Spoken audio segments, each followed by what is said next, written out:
Hello students, welcome to Lex Knowledge. Today's topic is theory of punishment. अब theory of punishment तो important है for the mains writing and also in recent time हमने ये देखा हुआ है कि in essays they are also asking about the theory of punishment or sentencing policy. So it plays a key role in our preparation. तो अब यहाँ पे जो हमने स्टडी प्लान बनाया है उसके अकॉर्डिंग फर्स्ट हम ये समझेंगे कि ऑब्जेक्ट ऑफ पनिशमेंट क्या होता है. Second 4 different theories of punishment one by one हम ईच को डिस्कस करेंगे और विद केस लॉज उसको पढ़ने वाले हैं. Thereafter we will discuss about sentencing policy with case law.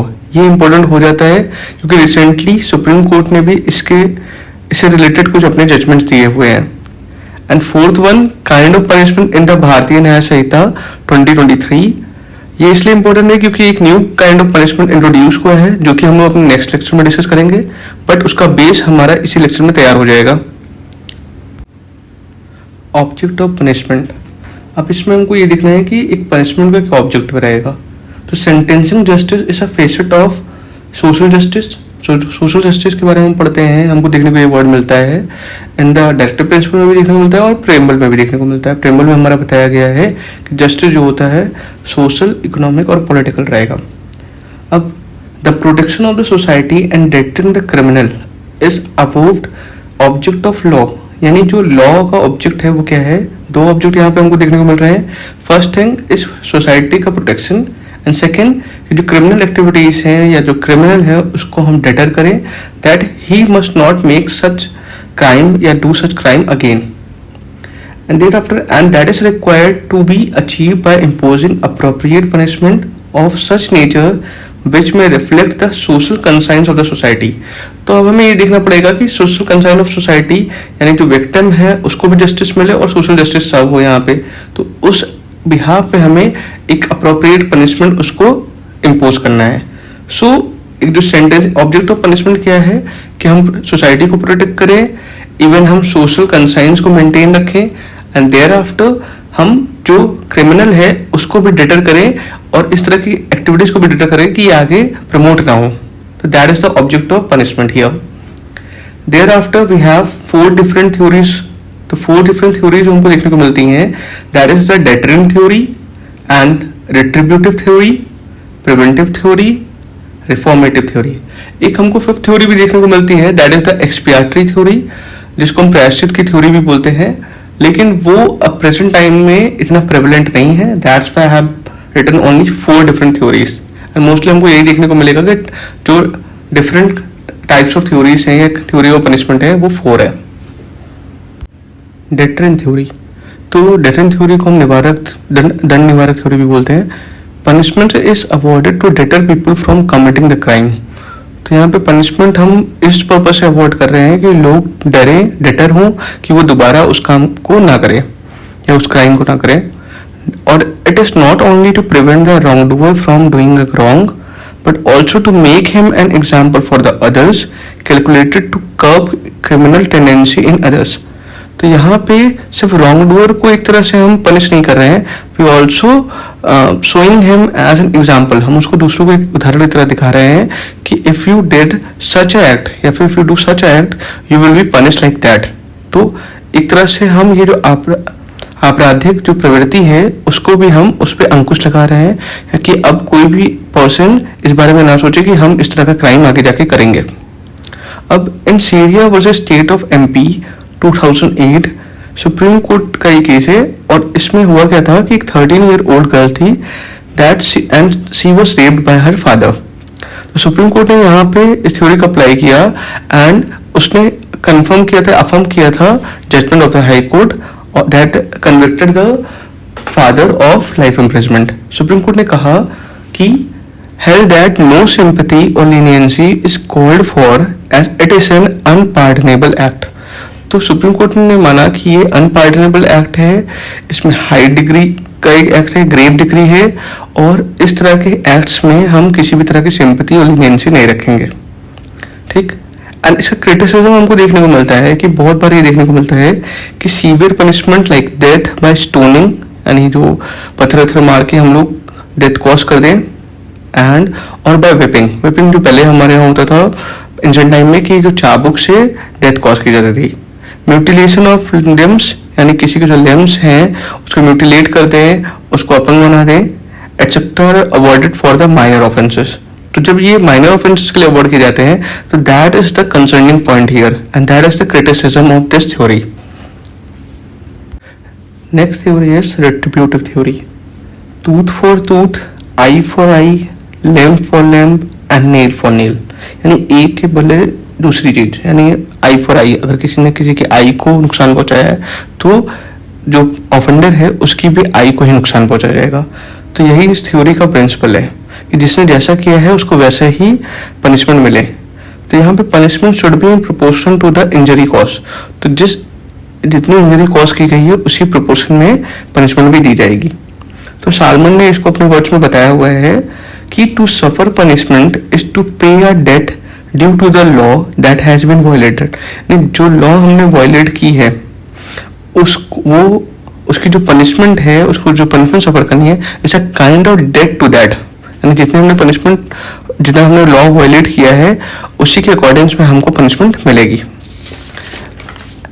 And in SK Isaac versus state of Bihar 1995 supreme court ने laid down किया कि that eye for an eye approach is neither proper nor desirable and mandate of section 354 clause 3 of CRPC does not approve of it. तो अभी तो ये change हो चुका है, ये हमारा भारतीय नागरिक सुरक्षा संहिता हो गया है और if I am correct it is 393 clause 3 of CRPC and 393 clause C, हाँ ओके। तो वहाँ पे हमको देखने को मिलता है लैंग्वेज ऑफ जजमेंट्स। तो वहाँ लैंग्वेज ऑफ जजमेंट में ये चीज़ बताई गई है कि जो भी अगर कोई हार्श जजमेंट या फिर हम किसी को डेथ या फिर अदर सीवियर जजमेंट दे रहे हैं तो there we have to record the reason for doing so meanwhile इस तरह के जो जजमेंट्स होते हैं, लाइक इस तरह की जो पनिशमेंट होती है रेट्रिब्यूटिव थ्योरी, इसको डिमोट किया गया है कि आपको विद द सर्कमस्टेंसेस के अकॉर्डिंग डिसीजन देना है, ना कि रेट्रिब्यूटिव थ्योरी के अकॉर्डिंग। तो क्रिटिसिज्म हमको उसका क्या देखने को मिलता है कि it is found to be archaic. Archaic मतलब कोई प्राचीन है, मतलब पहले के टाइम में ये चलते आ रहे थे, पहले प्रचलन था, अब इसका इतना ज्यादा यूज नहीं रह गया है और ये एक प्रॉपर भी फॉर्म नहीं है। It is kind as considered as inhuman, अमानवीय है, एंड बारबेरिक, यानी एक तरह से असभ्य भी है। तो modern human right philosophy condemns this cruel concept, और जो ह्यूमन राइट फिलोसफी अभी हमारे यहाँ प्रिवेल कर रही है वो इसको कंडेम करती है और इसको किसी भी तरह का प्रमोट नहीं करती है।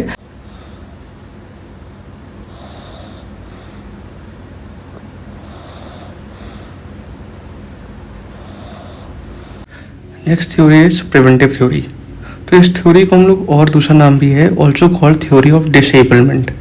तो as it aims at preventing the crime by disabling the criminal. तो यहाँ पे हम क्रिमिनल को डिसेबल कर देते हैं, किसी भी आधार हम मीन्स देखने वाले हैं कैसे कैसे डिसेबल करते हैं कि अब वो दोबारा क्राइम या फिर जो भी क्राइम को करने वाला है वो ना हो, या फिर अब वो नेक्स्ट कोई क्राइम ना करे। तो ऑफेंडर डिसेबल्ड बाय पनिशमेंट, अब कौन कौन से डिसेबलमेंट के मीन्स है, that is first one is death, exile मतलब उसको वनवास दे दिया, बाहर निकाल दिया कहीं, और फॉरफीचर ऑफ ऑफिस, यानी जिस ऑफिस या जिस चीज को यूज करके वो कर रहे हैं उसके ऑफिस को फॉरफिट कर लिया है, एंड इनकार्सरेशन यानी उसको हमने कैद कर लिया है। तो ये अलग अलग मीन्स हैं जिसके थ्रू हम लोग प्रिवेंटिव थ्योरी को एक्सरसाइज करते हैं। And in Mohammad Gayasuddin versus state of Andhra Pradesh 1977 infliction of harsh punishment is a relic of past and regressive time. तो हार्श पनिशमेंट हमको ऊपर देखने को मिल रहा है जैसे डेथ और लाइफ इम्प्रिजमेंट ये हम दे रहे हैं, तो it is a relic of past and regressive time, ये पुराने जमाने की बात है। अब पहले के टाइम में ये सब चीजें करते थे कि कोई भी अगर इस तरह के आपराधिक प्रवृत्ति है तो उसको हमने कैद में रख लिया कि वो ना बाहर जाएगा ना ही कभी इस तरह का ऑफेंस होगा। तो अभी इसका क्रिटिसिज्म क्या है, तो not much effective as it fails to address the root of criminal behaviour. अब हमने पढ़ा हुआ है कि क्रिमिनोलॉजी में भी हम देखने को पढ़ते हैं कि जो एक क्रिमिनल एक्ट हुआ है उसके पीछे मेंटल एलिमेंट और अदर एलिमेंट सर्कमस्टेंसेस रिस्पॉन्सिबल होते हैं। तो अगर हम किसी को सिर्फ कैद कर लेते हैं और सोचते हैं कि क्राइम जो है उसको हम स्टॉप कर लेंगे, तो ये पॉसिबल नहीं है। तो क्योंकि हमने जो रूट्स ऑफ क्रिमिनल बिहेवियर है उसको अभी तक इफेक्ट नहीं किया है, ना उसको एड्रेस किया है। सो जब तक हम उसको एड्रेस नहीं करेंगे, उसके लिए कुछ एफर्ट नहीं डालेंगे, तब तक उसमें कोई चेंजेस नहीं आएगा और क्राइम रेट हमेशा इंक्रीज करेगा। Second thing, prevention of crime can also be done by the reforming the behavior of criminal. और इसका जो ऑल्टरनेटिव हमको देखने को मिल रहा है कि प्रिवेंटिव थ्योरी से बेटर अगर हम जो क्रिमिनल है उसके जो माइंडसेट है या उसका जो बिहेवियर है उसमें अगर रिफॉर्म कर दें तो ज़्यादा अच्छा ऑप्शन होगा instead of preventing him. Thereafter हमको देखने को मिलता है reformative theory. That is very important और इसको हम एक तरह से न्यू तो नहीं लेकिन ये ज़्यादा प्रिवेलेंट कॉन्सेप्ट है, ज़्यादातर इसी को ही हम लोग एक्सरसाइज करते हैं. तो इसमें क्या बताया गया है, महात्मा गांधी की फेमस लाइन है जो हमने सुनी भी है कि पाप से घृणा करो पापी से नहीं. यानी condemn the sin not the sinner. तो क्राइम क्या है, crime is a mental disease which is caused by different anti social elements. तो अलग अलग सोशल एलिमेंट से एंटी सोशल एलिमेंट से क्राइम एक तरह का मेंटल डिसीज, एक पर्सन उस एलिमेंट से इन्फ्लुएंस होके उस तरह का कोई भी क्राइम करता है. तो ये काइंड ऑफ मेंटल डिसीज है. So therefore there should be a mental cure of criminal instead of avoiding them severe punishment. तो अगर हम सोचे कि क्रिमिनल को जो है सीवियर पनिशमेंट अवॉइड करते हैं, that is not the best thing. हमें उसका जो क्रिमिनल माइंडसेट है यानी जो उसका मेंटल माइंडसेट है उसको क्योर करना चाहिए, उसका इलाज करना चाहिए, उसको किसी तरह से रिफॉर्म करना चाहिए. तो honourable justice Krishna Iyer made observation in the case of Muhammad Ghiyasuddin versus State of Andhra Pradesh. This case is very important. Muhammad Ghiyasuddin versus State of IP. तो इसमें इन्होंने कृष्णा जो ऑनरेबल जस्टिस कृष्णा अय्यर है उन्होंने एक रिमार्क दिया that is every saint has a past and every sinner has a future. तो जितने कोई भी सेंट है तो उसका कुछ ना कुछ पास्ट होगा, जो साधु है उसने पास्ट में क्या किया हो, that is different thing. And कोई भी सिनर है यानी कोई भी डाकू या कोई भी है तो वो अब आगे जाके उसका कुछ फ्यूचर है, तो यानी हम उसके फ्यूचर को चेंज कर सकते हैं. May be he is a Sinner today but may be he become a successful person in the future. तो यही इस थ्योरी का जो एक कोर होता है, that is this saying is the core of this theory. अब क्रिटिसिज्म क्या है, एवरीथिंग हैज अ क्रिटिसिज्म. तो यहाँ पे हमको देखने को मिल रहा है कि दो this is a very good reformative theory is a good concept but still it consists of some critics. ये criticism इसमें हमको देखने मिलता है. तो पहले तो critics जो हमको देखने को मिलता है एक काइंड ऑफ ये सटायर भी है, व्यंग भी है. और इवन जॉन हार्वर्ड जो है उन्होंने भी अपनी बुक में ये चीज मेंशन की है कि prison are a dwelling house या prison are a place of crime. तो प्रिजन होते हैं वहां पे एक तरह से हमको देखने को मिलता है कि एक जो क्रिमिनल एक्टिविटी से और ज्यादा प्रमोट हो जाती है जेल जो होती है हमारी. तो और जो दूसरा इसका क्रिटिसिज्म है कि it is more offender centric approach and it may lead to unjust to the victims of heinous crime.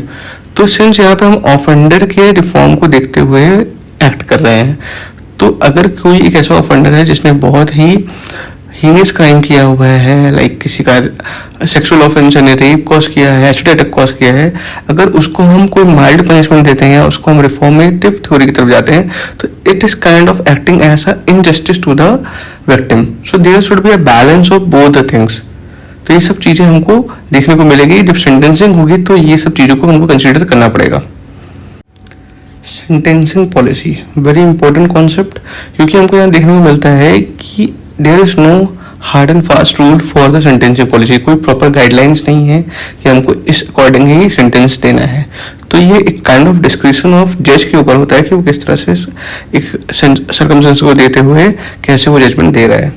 तो कुछ केसेस हैं जो इस पर कुछ एक तरह से बोल सकते हैं हम लोग कि कुछ हिंट देते हैं कि किस तरह से हमको जजमेंट देना है या सेंटेंस किस तरह एंगल से हमको देना पड़ेगा. तो इन state versus Sanjeev Nanda 2012 the Honorable Supreme Court held that sentence has to be proportional to the gravity of offense.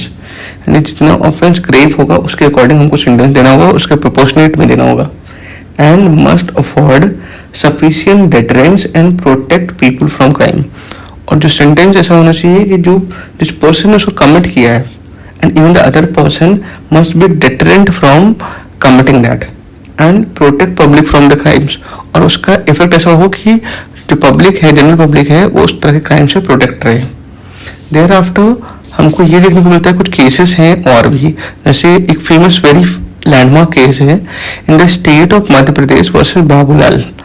तो 2008 का ये केस है. इसमें सुप्रीम कोर्ट ने क्या कहा, supreme court said it emphasized the duty of the court to impose on the person found guilty the punishment prescribe by law. तो supreme court ने ये बोला कि ये कोर्ट की ड्यूटी है कि जो भी पर्सन गिल्टी फाउंड हुआ है उसको as per the legal procedure या फिर जो भी लॉ ने पनिशमेंट प्रिस्क्राइब की है उसके अकॉर्डिंग ही पनिशमेंट मिले। तो अब what should be the adequate punishment in a given case has to be decided by the court on the basis of facts and circumstances involved in that particular case। तो adequate punishment, क्योंकि हम देखते हैं हर एक offence में एक minimum punishment होता है और एक मैक्सिमम होता है, तो ये किसके ऊपर छोड़ा गया है जज के ऊपर कि वो अपने डिस्क्रिप्शन के अकॉर्डिंग और जो सर्कमस्टेंस ऑफ फैक्ट उसके सामने आए हैं, प्रस्तुत हुए हैं, उसके अकॉर्डिंग वहाँ डिसाइड करे कि इसको कितना पनिशमेंट देना है। तो that is on the discretion of sole discretion of the जज। तो अब यही आगे जाके हमको देखने को मिलता है कि it is a bone of convention और वी कैन से दैट कि एक तरह से ये थोड़ा सा वीक पॉइंट हो गया, ड्रॉबैक हो गया, ठीक है, ये एरिया ऑफ कंसर्न है यहाँ पे हमारा ये। तो इसी को भी रिसेंटली केस आया था जिसमें सुप्रीम कोर्ट ने इसको डील किया और ये बहुत फेमस भी केस है और इसी के अकॉर्डिंग ही, इसी के बेसिस पे ही अब रिसेंटली एसए में भी ये सेंटेंसिंग पॉलिसी के बारे में पूछा गया है। तो क्योंकि जो एसएस होते हैं जो पेपर में भी हमारे आते हैं वो रिसेंट के कुछ चेंजेस से ही इन्फ्लुएंस होके होते हैं। तो वो ये केस हो सकता है कि Sunita Devi versus state of Bihar का केस था। इसमें कोर्ट ने एक लाइन बोली है, sentencing shall not be a lottery. तो अब इसको हमने पूरी तरह से पढ़ेंगे क्या कहना चाह रहा था कोर्ट। तो sentencing shall not be a mayor lottery, it shall also not be an outcome of a knee jerk reaction। तो knee jerk reaction कहने का मतलब है कि कोई ऐसी चीज जो एकदम बहुत हेस्टली हो गई हो, बहुत जल्दी में किया गया हो और जो अनरीजनेबल हो, यानी जिसका कोई तर्कसंगत ना हो। तो अगर कोई ऐसा सेंटेंसिंग की गई है तो भी सेंटेंसिंग का नहीं बोली जाएगी, it is not outcome of a knee jerk reaction. तो it is very important part of the FR यानी fundamental right contained in article 14 and 21। तो 14 और 21 हमको देखते हैं राइट टू इक्वलिटी और right to life and personal liberty. तो जो वहाँ हमको फंडामेंटल राइट गिवन है उसका ये इंपॉर्टेंट पार्ट है सेंटेंसिंग, क्योंकि आप किसी की लाइफ के अकॉर्डिंग, लाइफ के हिसाब से आप उसको जजमेंट दे रहे हो और आपके जजमेंट से उसकी लाइफ का राइट भी इफेक्ट होने वाला है। और ये यहाँ पे इक्वालिटी इसलिए बोला गया है क्योंकि there is seen the disparity in the judgment. एक पर्सन है जिसने सिमिलर ऑफेंस किया हुआ है, सिमिलर सर्कमस्टेंसेस में किया है, बट एक जज ने उसको माइल्ड पनिशमेंट दिया है, मिनिमम दिया है, और एक ने उसको मैक्सिमम दिया है। तो it is a difference of approach between the जजेस। और इसका जो एक तरह से हम बोले एक्यूजेशन है वो जजेस को नहीं दे सकते हैं क्योंकि जजेस do not get a proper guidelines on this one. तो they are just interpreting as per the circumstances, और उस टाइम वो जिस सर्कमस्टेंस के पास है, जो फैक्ट्स दिख रहे हैं उसके अकॉर्डिंग उन्होंने जजमेंट दिया है। तो यहाँ पे कोर्ट ने कहा any unwarranted disparity would be against the very concept of fair trial and therefore against justice. अगर कोई भी डिस्पैरिटी, कोई भी जो भेदभाव है या अंतर है वो अनवारंटेड है, बिना रीजनेबल है, तो वो एक तरह से फेयर ट्रायल के अगेंस्ट है एंड ऑल्सो जस्टिस के भी अगेंस्ट है। और इसी केस में in the same case supreme court has recommended the union government on the feasibility of introducing a comprehensive sentencing policy and report thereon with in a period of 6 months। तो हमको देखने को मिल रहा है सुप्रीम कोर्ट ने जो union government है उसको एक तरह से बोला कि on affidavit they have to produce a report on the comprehensive sentencing policy. क्योंकि जैसा हम लोग पढ़ रहे हैं कि अभी तक कोई सेंटेंसिंग पॉलिसी हमारे पास नहीं है, no hard and fast rule है कि कितनी हमको कब सेंटेंसिंग करनी है। तो उसके लिए कोर्ट ने यूनियन गवर्नमेंट को डायरेक्ट किया कि with in a period of 6 months, ये मई का केस है, मई 2024 का, with in a period of 6 months they shall submit a report on this thing. And last जो हमको देखने को मिल रहा है that is the kind of punishment. अब काइंड ऑफ पनिशमेंट में चेंजेस तो आए हैं क्योंकि पहले जो हमारे यहाँ काइंड ऑफ पनिशमेंट था वो 5 था in the Indian penal code 1860, but अब जो है ये भारतीय न्याय संहिता 2023 आ गया है और there is one new kind of punishment introduce. तो जो पनिशमेंट का कॉन्सेप्ट है सेक्शन 4 में है, section 4 of the Bharatiya Nyaya Sanhita 2023 deal with the punishment and at present there are 6 kind of punishment in the penal laws. The first one is death, second is imprisonment for life जिसको हम लोग आजीवन कारावास बोलते हैं, और see that is the imprisonment जिसमें हम रिगरस देखते हैं, that is with the hard labour, and second one is the simple, these are the kind of imprisonment कैसे हो सकती है. And D is the four feature of property. Property को जब्त करना. ई फाइन है. And F is the newest, और यही हमको सबसे इंपॉर्टेंट यहाँ पे रहेगा कि 4 क्लॉज एफ में हमारा कम्युनिटी सर्विस है. एंड इसको हम लोग इन डिटेल अपने नेक्स्ट लेक्चर में कवर करेंगे. So this topic will be discussed in our next class. Thank you for the listening and have a great day. If you like this video, kindly subscribe and like this video. Thank you.